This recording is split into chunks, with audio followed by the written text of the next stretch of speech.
तो दोस्तों, अगर आपके सामने कोई भी स्पेस का नाम लेता है तो आपके दिमाग में सबसे पहले स्पेस की एक अमेजिंग इमेज बन जाता ही होगा, जहां बहुत सारे खूबसूरत स्टार, बहुत बड़े बड़े प्लैनेट्स होंगे। लेकिन अगर आपको मैं ये कहूं कि इसी स्पेस में अगर आप गुम हो जाएं और वहां दूर दूर तक आपका मदद करने वाला कोई ना हो, देन आप इस स्पेस के दलदल में फंसते ही चले जाएंगे। तो हाँ, आज हम जिस मूवी के बारे में बात करने वाले हैं उसका नाम है ग्रेविटी, जिसे देखकर हम भी इस इंसिडेंट को थोड़ा एक्सपीरियंस ले पाएंगे। सो बिना किसी देरी के शुरू करते हैं।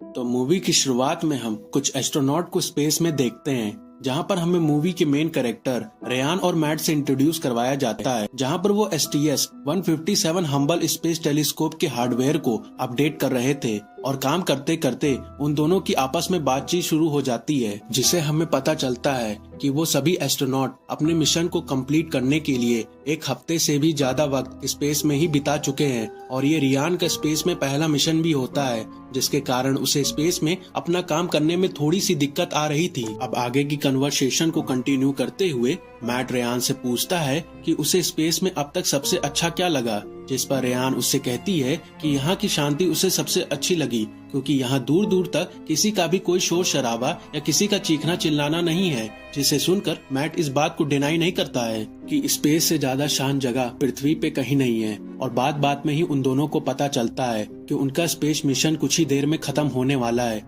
कि तभी मैट को मिशन कंट्रोल से कॉल आता है कि वो और उसके सारे क्रूमेट्स जल्दी मिशन को खत्म करके अपनी स्पेसशिप के पास पहुंच जाएं, क्योंकि रूस ने अपने गुप्त सैटेलाइट को सेल्फ डिस्ट्रक्ट कर दिया है, जिसके कारण पूरे स्पेस में उसके स्पेयर पार्ट्स इधर उधर बिखर चुके हैं और ये स्पेयर पार्ट्स उनकी स्पेसशिप को भी खराब कर सकते हैं। पर मैट उनकी और भी बातों को सुन पाता कि तभी उनका कम्युनिकेशन कंट्रोल सेंटर से टूट जाता है और देखते ही देखते मैट के सामने बहुत सारे स्पेयर पार्ट्स बिखरने लगते हैं, जिसके कारण आसपास की सैटेलाइट अपने आप ही तबाह हो जाते हैं। इसीलिए मैट अपने सारे क्रूमेट्स को स्पेसशिप की तरफ बढ़ने के लिए कहता है, लेकिन इसके लिए बहुत देर हो चुकी थी, क्योंकि उनकी स्पेसशिप का एक पैनल जहां पर रेयान मौजूद होती है वो पहले से टूट चुका था, जिससे रेयान स्पेसशिप से बहुत दूर फ्लोट करने लगती है और इसके कारण उसके स्पेस सूट में अवेलेबल ऑक्सीजन भी बहुत कम होने लगता है। रेयान स्पेस में फ्लोट करते करते उन लोगों से इतना दूर हो चुकी थी कि जिसके कारण उसका बाकी लोगों के साथ का कम्युनिकेशन ही टूट जाता है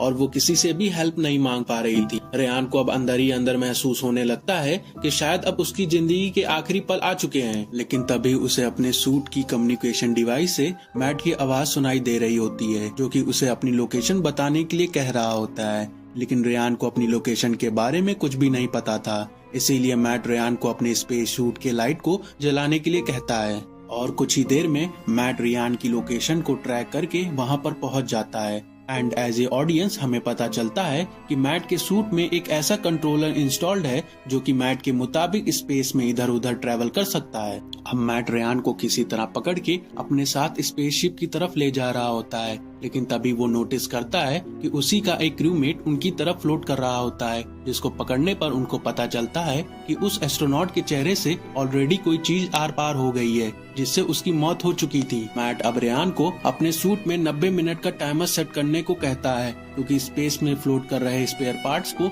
ऑर्बिट का चक्कर लगाने में ऑलमोस्ट 90 मिनट का वक्त लग रहा था और 90 मिनट के बाद वो पार्ट्स वापस उन्हीं के रास्ते में आ सकते हैं, जिससे उनकी मौत भी शायद उन्हीं के क्रू मेंबर जैसे हो सकती है। अब वो दोनों किसी तरह स्पेसशिप के पास तो पहुंच जाते हैं, लेकिन वहां पर पहुंचने पर उन्हें पता चलता है कि उनके बाकी बचे हुए क्रू मेंबर भी उस हादसे के कारण मर चुके हैं और उनका स्पेसशिप भी पूरी तरह से बर्बाद हो चुका है। इसीलिए मैट रेयान को अपने साथ इंटरनेशनल स्पेस स्टेशन की तरफ चलने के लिए कहता है, क्योंकि शायद वहां पहुंचकर वो लोग वापस पृथ्वी की तरफ जा सकते हैं। लेकिन रास्ते में ही मैट के स्पेस सूट की पावर धीरे धीरे कम हो रही थी और वहीं रेयान की स्पेस सूट का ऑक्सीजन लेवल सिर्फ 1% बचा था। पर फिर भी वो किसी तरह इंटरनेशनल स्पेस स्टेशन के पास तो पहुंच जाते हैं, पर वहां पहुंचकर उनको पता चलता है कि उस स्पेस स्टेशन के पास कोई भी मौजूद नहीं था और वहां पर पृथ्वी पे जाने के लिए कोई चीज अवेलेबल नहीं थी, इसीलिए मैट रेयान को कहता है कि शायद स्पेसशिप के अंदर अभी भी 2 से 3 स्पेस कैप्सूल तो होंगे ही,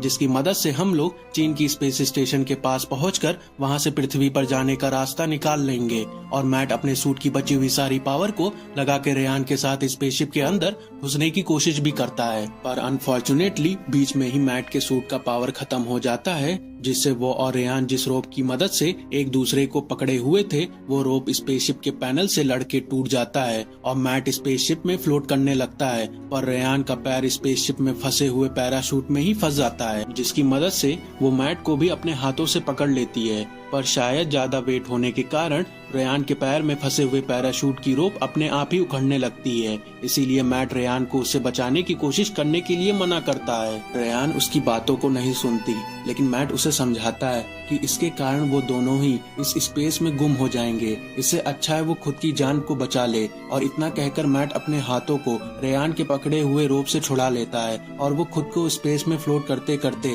दूर चला जाता है। ऐसा करके वो रेयान की लाइफ को तो बचा लेता है, पर रेयान स्पेसशिप के अंदर पहुंचकर खुद को थोड़ा सा सेफ फील कर पाती है, क्योंकि उसके सूट का ऑक्सीजन लेवल ना के बराबर था। इसके बाद वो स्पेसशिप के कम्युनिकेशन सेंटर के अंदर जाकर मैट से बात करने की कोशिश करती है, पर इसका कोई भी फायदा नहीं होता। वहीं दूसरी तरफ स्पेसशिप में आग लगना शुरू हो जाती है, जिसे किसी तरह बच के रेयान स्पेस कैप्सूल के अंदर घुस जाती है और उसे चलाने की कोशिश करती है, पर वो स्पेस कैप्सूल उस पैराशूट के रोप से बहुत बुरी तरह से बंधा हुआ था, जिसके कारण स्पेस कैप्सूल बहुत तेजी से स्पेसशिप की तरफ बढ़ रहा होता है। लेकिन किसी तरह रेयान स्पेस कैप्सूल को कंट्रोल करके खुद की जान को बचा लेती है। अब वो स्पेस कैप्सूल से बाहर निकलकर उन सारी रोप को काटने लगती है, जिससे वो स्पेस कैप्सूल वहां से निकल पाए, और तभी उसके स्पेस सूट के 90 मिनट का टाइमर खत्म हो जाता है। देखते ही देखते वहां पर बहुत सारे स्पेयर पार्ट्स उसकी तरफ तेजी से बढ़ने लगते हैं, जिससे बचने के लिए वो वापस कैप्सूल के अंदर घुस जाती है और उसे स्टार्ट करने की कोशिश करती है।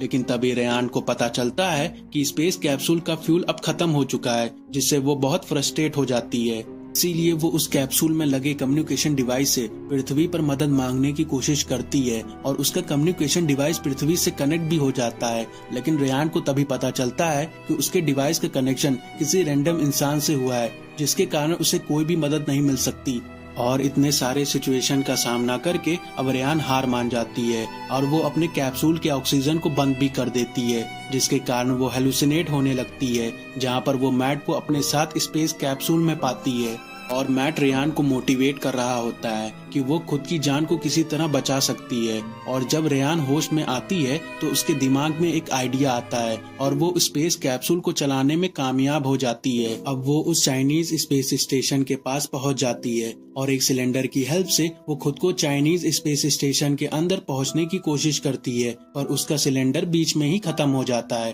पर रेयान स्पेस में फ्लोट करते करते किसी तरह चाइनीज स्पेस स्टेशन के अंदर आ जाती है। अब अंदर पहुंचकर रेयान को समझ में नहीं आ रहा होता है कि वो उस कैप्सूल को पृथ्वी पर लैंड कैसे करे, क्योंकि वहां पर सारे बटन्स और मैनुअल पर चाइनीज लैंग्वेज लिखा होता है। इसीलिए वो रैंडम किसी बटन को दबा के स्पेस कैप्सूल को चालू करने की कोशिश करती है और वो कैप्सूल चालू भी हो जाता है। लेकिन स्पेस कैप्सूल बहुत तेजी से पृथ्वी की तरफ बढ़ने लगता है, जिससे कैप्सूल के अंदर का टेम्परेचर बहुत ज्यादा हो जाता है। रेयान स्पेस कैप्सूल को कंट्रोल करने की कोशिश करती है और आखिरकार स्पेस कैप्सूल सेफली एक नदी पर लैंड करता है, जहां से रेयान बाहर निकलती है। पर उसका स्पेस सूट काफी भारी होने के कारण वो नदी के अंदर ही डूबने लगती है, पर वो किसी तरह अपनी पूरी ताकत को लगाकर खुद को नदी के किनारे लाने में कामयाब हो जाती है और इस तरह वो अपनी जान बचा लेती है। और ये मूवी यहीं पर एंड हो जाती है।